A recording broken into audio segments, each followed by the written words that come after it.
Good day, everyone. Today we will be discussing the section 1 on applied linguistics and prescribing and describing.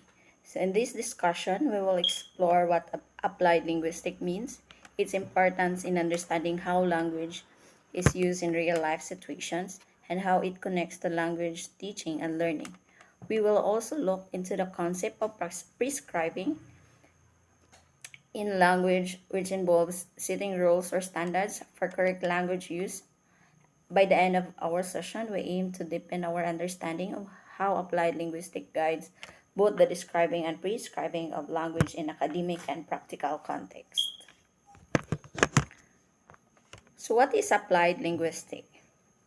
Applied linguistics, it is the branch of linguistics that focuses on practical application of language studies in real world context. Instead of just studying language theoretically, like grammar or phonetics, applied linguistics looks at how language is used, learned, taught, and understood in everyday life and professional settings. So, language is at the heart of human life. Without it, many of our most important activities are inconceivable. Try to imagine relating to your family, making friends, learning, falling in love, forming a relationship, being a parent, holding or rejecting a religious faith, having political ideals, or taking political action without using words. There are other important activities, of course, which do seem to exist without language: sexual relations, preparing and eating food, manual labor and crafts, the visual arts, playing and listening to music, wandering at the natural world, or grieving at its distraction. Yet, even these are often developed or enhanced through language. We would perceive them quietly in a different way, and we never read about them or discuss them. So, language use then is in many ways a natural phenomenon beyond conscious control. Yet, there are also aspects of language use in which we can intervene and about which, consequently, there are decisions to be made. In making these decisions, there are many questions and subsidiary questions to be asked, each one admitting many different and opposed answers. Take, for example, language in education.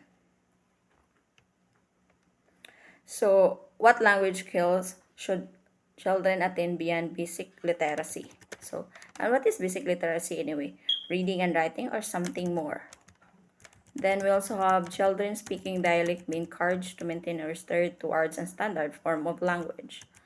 So, and if so, how the standard form decided and by whom?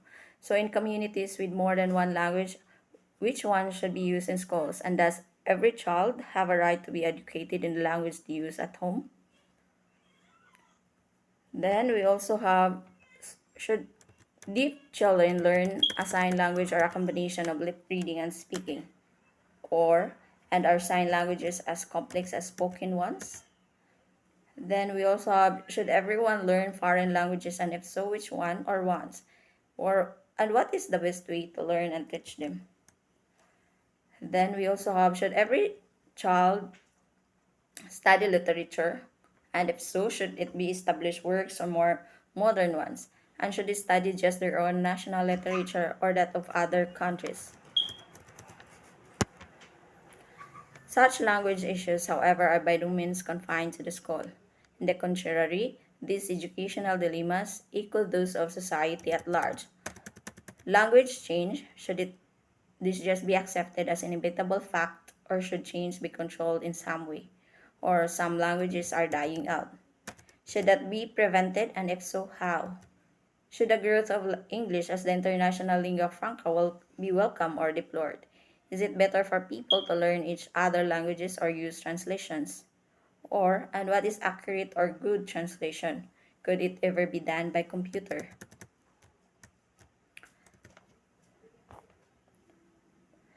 Is language being used for political oppression and indoctrination? And if so, should something be done about it? Which languages should be used in law courts and official documents? All of these questions and many more like them demand answers. In the contemporary world, with its rapid and radical changes, many of them take on new significance and seem more pressing than they have in the past. To answer them, it seems reasonable that we should set out to investigate and understand the facts of language use, to organize and formalize what we know, and to subject our knowledge to rational consideration and critical analysis. Only by doing so we will be able to set out the options for actions and the reason behind them, and to debate the alternatives openly and independently, in as informed and rational a manner as possible. This is the aim of and inspiration of applied linguistics, the academic discipline concerned with the relation of knowledge about language to decision making in the real world. Then moving on to the scope of applied linguistics. Since language is implicated in so much of our daily lives, there is clearly a large and open-ended number of quite disparate activities to which applied linguistics is relevant. So even with these examples, the scope of applied linguistics remains rather vague. To get at a more precise definition of the field, we need to be more specific. We need just we not we need just we need not just to give examples, but to classify the kinds of problems we are concerned with in a systematic way and to map out the scope of our area. In other words, we need to refer specific instances to more general conceptual areas of study. So these areas can be identified under the three headings as follows. First, we have language and education. Second, we have language, work, and law. Lastly, we have language information and effect. Moving on to the language and education. So these areas include first, language education. When a child studies their home language or languages, additional language education often divided into second language education. When someone studies their society's major or official language, which is not their home language, and foreign language education. When someone studies the language of another country, then we have clinical linguistics. It is the study and treatment of speech and communication impairments, whether hereditary, developmental, or acquired, or through injury, stroke, illness, or age. Then, lastly, we have language testing, the assessment and evaluation of language achievement and proficiency, both in first and additional languages and for both general and specific purposes. Then we also have language, work, and law. So these areas include workplace communication. It is the study of how language is used in the workplace and how it is contributed to the nature and power relations of different types of work.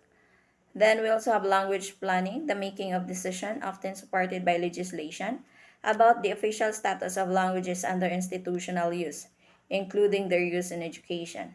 Lastly, we have the forensic linguistics.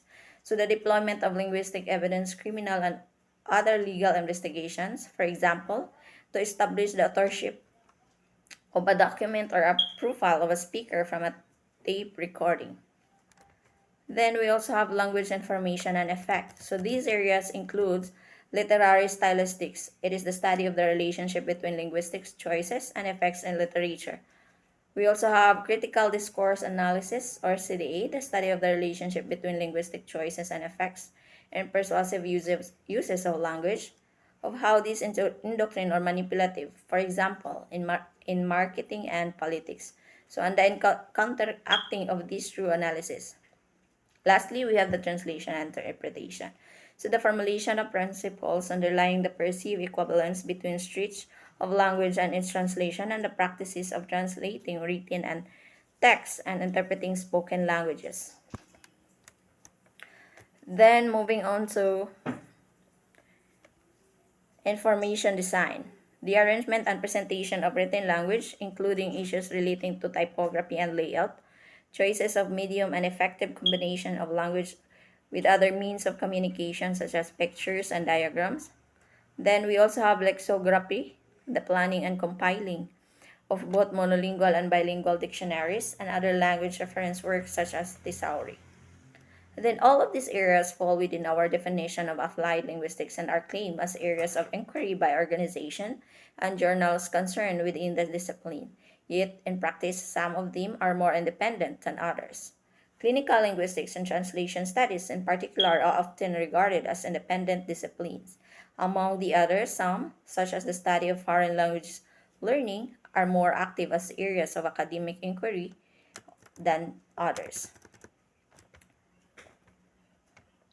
Then moving on to the linguistic and applied linguistics as a difficult relationship. One way of approaching the practical and professional problems of these areas is by relating them to what has been said about language and linguistics, the academic discipline concerned with the study of languages in general. Like any discipline, linguistic looks for generalities underlying actual appearances and so in some degree is bound to represent an abstract idealization of language rather than the way it is experienced in the world. How closely the resulting models of language correspond with experience will vary considerably, and there are different and opposed schools of linguistics to draw upon. One of the particular influential type of idealization is that used in the generative linguistics introduced by Noam Chomsky from the late 1950s onwards. In his view, the proper significant matter of linguistics should be the representation of language in the mind or competence rather than the way in which people actually use language in everyday life or performance. Chomsky's claim that is these internal language is essential, biological rather than social and is separate from and relatively uninfluenced by outside experience. It is to be investigated not through the study of actual languages in the context, but rather through the consideration of invented sentences intuitively felt to be acceptable instances of the language. The relationship between these highly abstract model and ordinary experiences of language is very remote. The question for applied linguistics is whether such connection can be made and, if so, what can be done or what can be made of the connection. Chomsky's in linguistics, however, is not the only kind. Sociolinguistics, the focus is, as the name suggests, very much upon the relation between language and society. Social linguistics endeavors to find systematic relationship between social groupings and context, and the variable ways in which languages are used. In functional linguistics, the concern is with language as a means of communication, the purposes of it fulfills, and how people actually use their language. In recent years, a particularly important development in the investigation of language use has been corpus linguistics. Then we also have the corpus linguistics. In this approach, vast data banks containing millions of the words of actual language in use can be searched seconds yield extensive information about word frequencies and combination, which is not revealed by intuition. Moving on to the methodology of applied linguistics.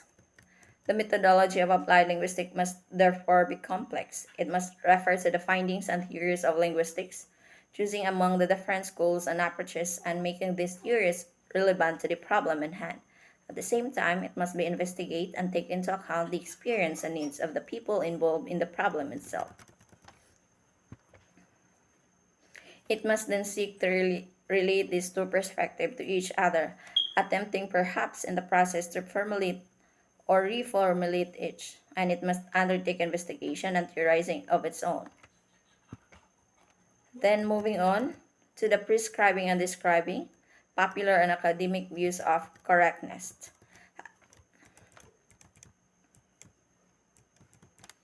So at the heart of desperation to relate theory to practice is a constant tension between language as viewed by the expert and the language as everyone's lived experience, or including the applied linguists on.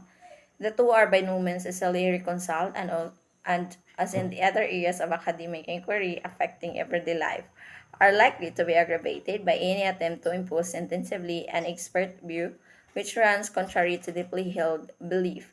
Nowhere is this more apparent than in our attitudes to the language education of children and the beliefs which they reflect about the best language use.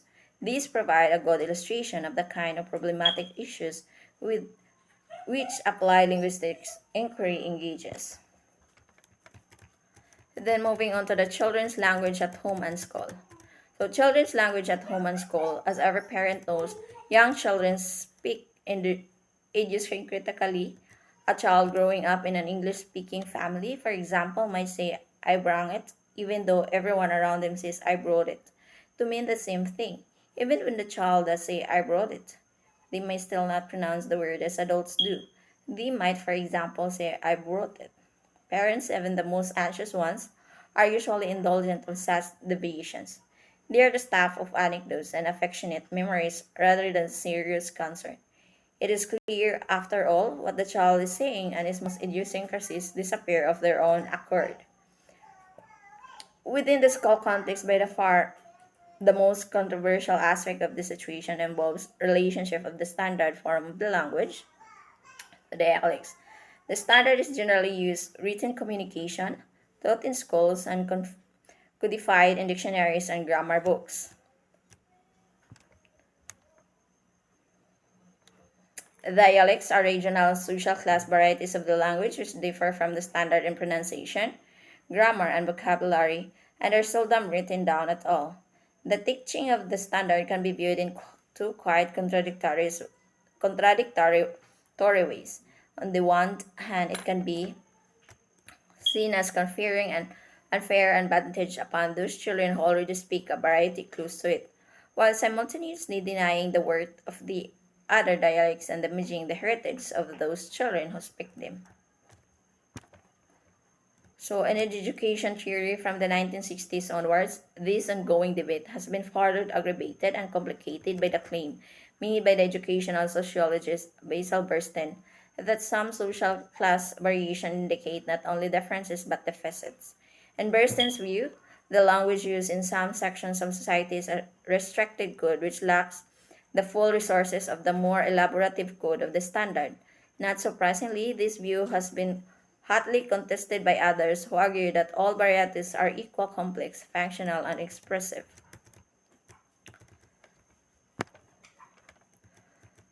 Schools are a good barometer of both language use and social values, and their approach to teaching the national language or languages, which is much the same all over the world, arises from two interesting facts. The first fact is that language in any language is subject to enormous variation. There are differences between individuals, social groups, generations, and nations, and language is used differently in speech and writing, and in formal and informal situations. The second fact is that many people are intolerant of this variation. They struggle for a single standard way of the using the language and care very deeply about achieving this norm.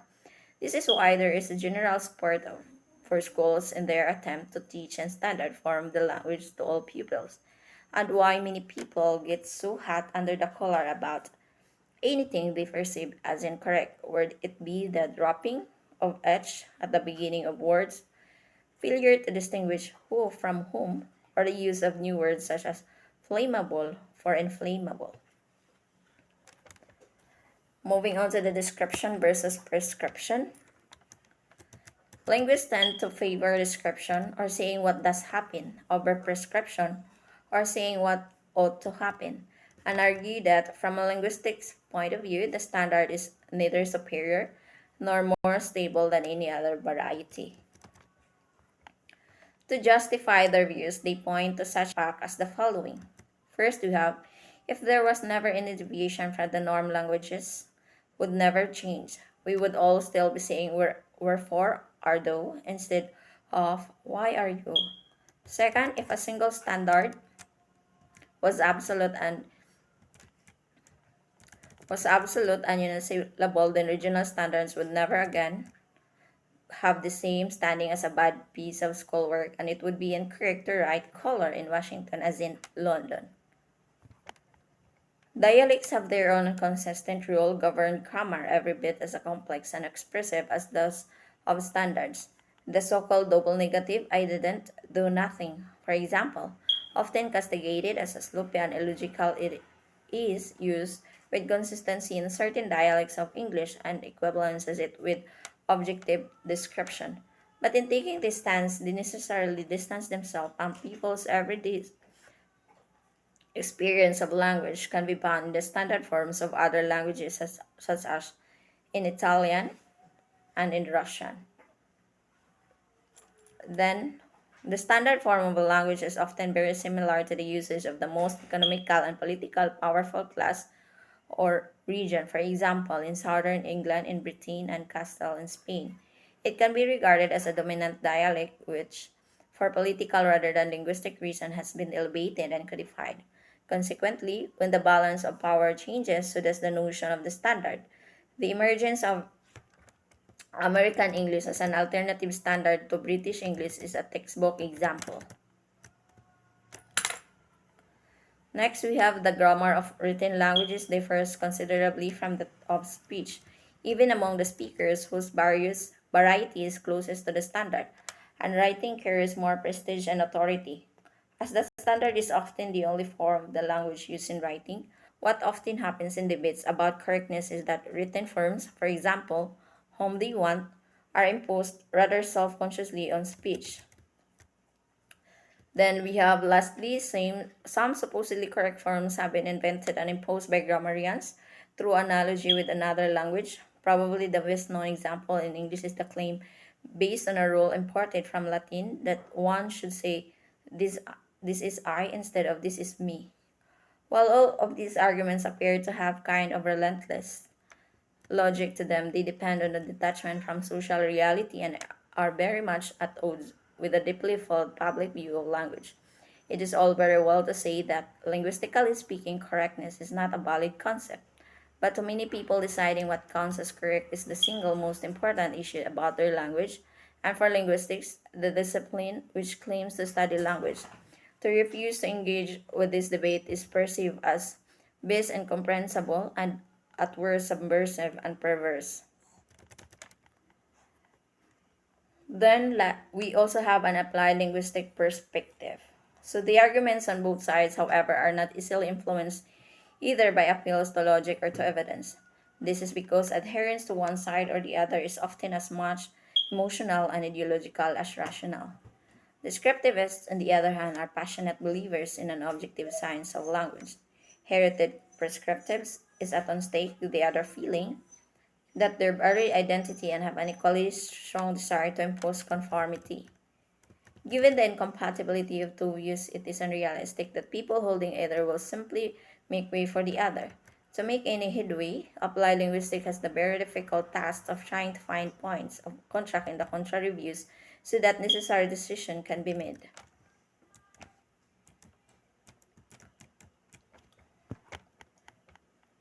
Descriptivists tells us that all languages bars that all languages carries markers of social identity and there is no way of establishing the relative superiority of a form of speaking on the linguistic grounds so that when varieties are preferred or stigmatized it can only be for socio-political or ideological reasons. Then we have, on the contrary, applied linguistics is denied the luxury of those easier solutions which are available to both academics disengaged from the urgencies of practice and to non-academics confident that they have nothing to learn from research. Ideas about language are constantly shifting both in the light of new theories and findings and other the impact of non-linguistic factors such as demographic and political changes. Findings are inherently provisional, flexible, and open to constant challenge. Consequently, applied linguistics must engage with messy and disputable areas. Without undermining the rationale for its own existence, it cannot avoid controversy. Yet, language is also has aspects of a nature that eludes casual speculation and that can be enriched by institutionalized reflection and academic research. The task of applied linguistics is to mediate between these two different perspectives. This is a difficult task, but it is what applied linguistics does and what makes it worthwhile. Then we have the languages in the contemporary world. In chapter 2, we focus attention on the difference between the way linguists describe a language and the way it is experienced by its speakers in everyday life. People also have experience of and ideas about languages other than their own, and this will be the concern of present chapter. In chapter 1, we provisionally defined applied linguistics as investigating problems in the world in which language is implicated. The term language is used in the singular as though language were a singular unitary phenomenon. Yet, all the languages have common properties from the point of view of their users. It is the difference that counts. People do not speak language as an abstraction, but particularly languages, and from practical perspective, the most salient feature is that these languages are mutually incomprehensible. When we hear an unknown language, we cannot even make out the boundaries between words. Reading is not so better because if it uses familiar symbols, we do not know what the words mean. And if we painstakingly track down each word in dictionary, we would still not understand the way that they combine or change in form and meaning with different contexts. These simple facts means that one of the main problems in which language is implicated is how speakers of different languages can communicate with each other. There are two possible solutions. One is for one or both sets of speakers to learn the other language, and the other is to employ a translator. Then moving on to the attitude to languages. Here again, as with the issue of correctness, there is a marked difference between popular and academic beliefs. Thus, while linguists regard all languages as equal and arbitrary systems capable of fulfilling the same functions, this is far from how they are perceived by language user. Some languages are popularly regarded as being less complex than others. For example, one reason often given for the spread of international language or English is that it is easier to learn. Some languages are regarded as being the more beautiful and are regarded as carrying the spirit of particular nation or people. Next, we have the language users have their own views about what counts as a separate language and what does not. Here it is the linguist either in terms of their history or in terms of their formal similarities. It is neither of these which determines the boundaries between them. Between languages as popular belief a matter of mutual comprehensibility. There are many cases where people who are said to speak the same language cannot understand each other. Language users have their own views, too, about what counts as separate language and what does not. Then, the linguistic investigate language either in terms of their history or in terms of their formal similarities.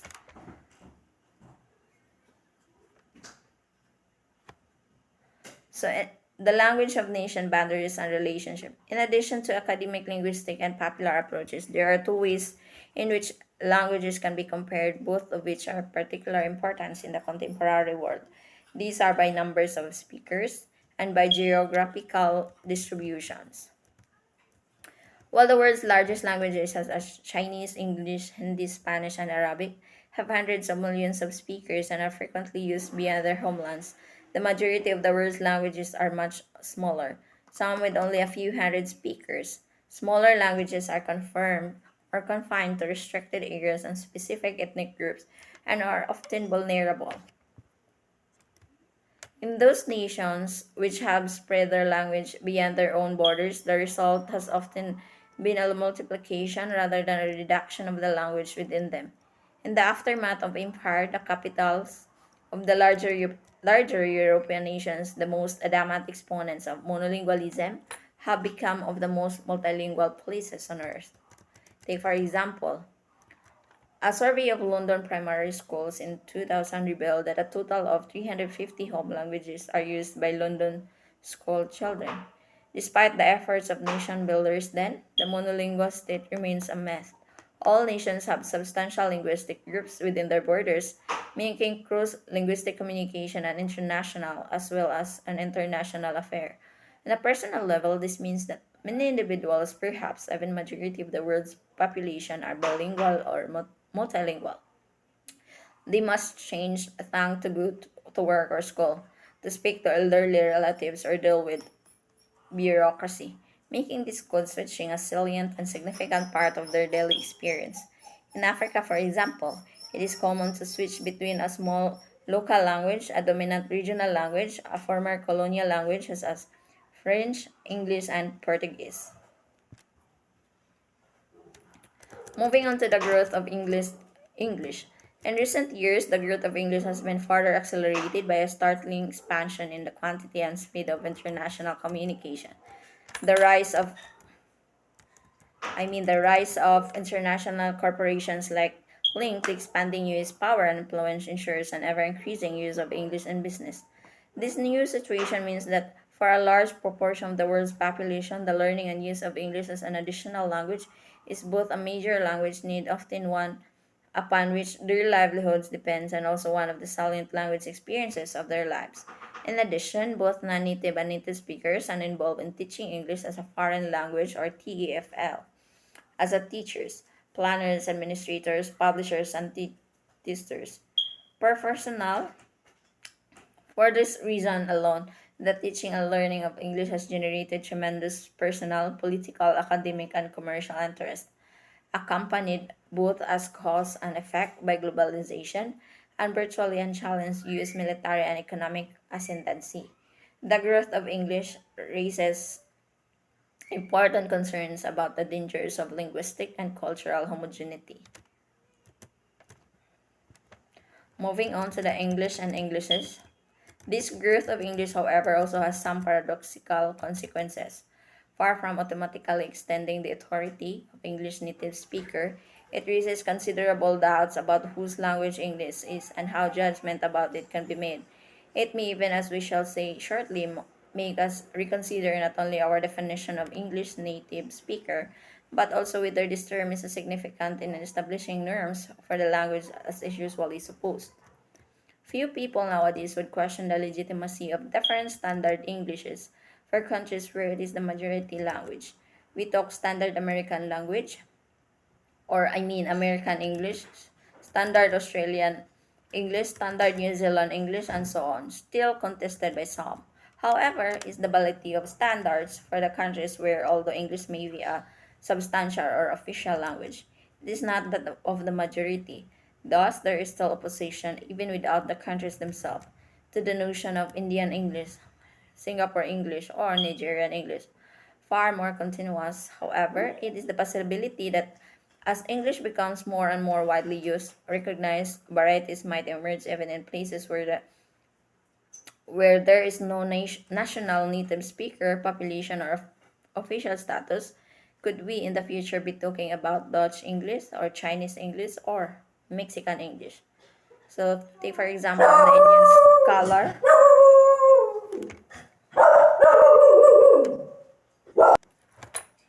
Okay, like for example, the Indian scholar Brush Katcher describes this situation as one in which English exists in three concentric circles. First, we have the inner circle.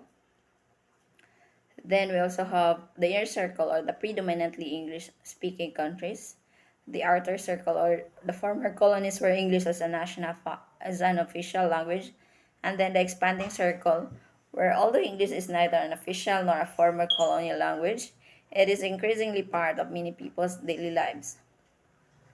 Moving on to the native speakers, all this raises issues about the birth term native speaker. Let us pause for a moment to consider what is meant by it and why it has become one of the most continuous in applied linguistics. To this day, we need to look at some of the common assumptions about what it means to be a native speaker. Firstly, there is the question of personal history. Native speakers are considered to be people who acquire the language naturally and effortlessly in childhood through a combination of exposure, that child's innate talent for language learning, and the need to communicate. Secondly, there is a question of expertise.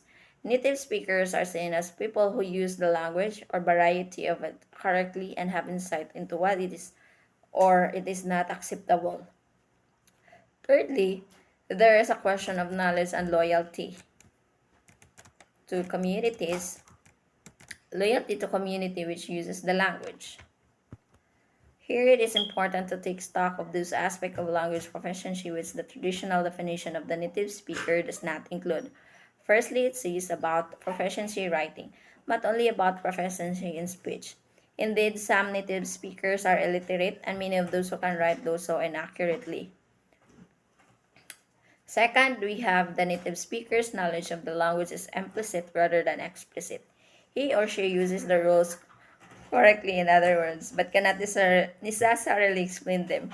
For, for example, for example, lastly, traditional native speakerness implies nothing about size of vocabulary, range of styles, or ability to communicate across diverse communities.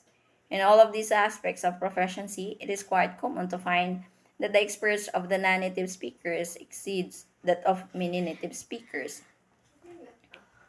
Then we also have the English as a lingua franca. Then, in addition to these high proficient users of English are not necessarily aspiring to speak any of the standard Englishes from either the inner or the outer circles. Rather, there is a strong case of for saying that they speak in a variety of English which depends neither on childhood acquisition nor on cultural identity, and is often used in communication in which no native speaker is involved. This is often referred to as English as a lingua franca or ELF. What matters in its use is clarity and comprehensibility rather than conformity to one of the existing standards. Indeed, being a native speaker in the traditional sense does not necessarily imply expertise in ALF. And for the purposes of international communication, native speakers may need to adjust their language to a new norm. Considerable insights into changes in the distribution of English and our attitudes to its use can be gained by tracing the history of English language teaching or ELT through the 20th century. Different approaches to teaching English did not just occur by chance, but in response to changing geopolitical circumstances and social attitudes and values, as well as the shifts of passion in linguistics, which, for all its apparent objectivity, was itself subject to social change. Thus, each successive movement in LT has had its own particular stance on language and language learning, and on what English is reflecting to the ideology of its time. Changes in the distribution of the balance of languages, and in particular the growth both reflected and influenced the population and purposes of language. It is within this broader context that we now go on in the next chapter to trace the development of ELT. So that ends my presentation. Thank you for listening.